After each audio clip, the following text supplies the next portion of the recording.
شرجیل خان نے کرکٹ میں واپسی کے لیے کیا کام کر دیا؟ مداحوں کے لیے بڑی خوشخبری آ گئی۔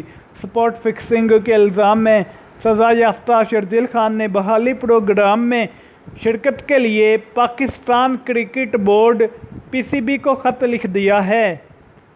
پی ایس ایل کے دوسرے ایڈیشن کے آغاز میں سامنے آنے والے اسپاٹ فکسنگ کیس میں سزا یافتہ شرجیل خان پر پابندی کی مدت 10 اگست کو ختم ہو رہی ہے۔ وہ اوپنر پر 2.5 سال معطل سمیت 5 سال کی پابندی عائد کی گئی تھی۔ بہتر رویے کی وجہ سے معطل سزا کا اطلاق نہیں ہوا۔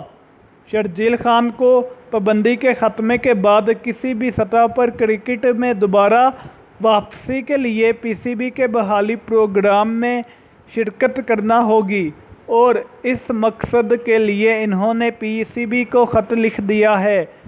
شرجیل خان کو بحالی پروگرام میں اپنی غلطی کا اعتراف کرنے کے ساتھ P C B anti corruption unit کے تحت پروگراموں میں نوجوان کرکٹرز کو فکسنگ سے بچاؤ کے لیے لیکچر بھی دینا ہوں گے۔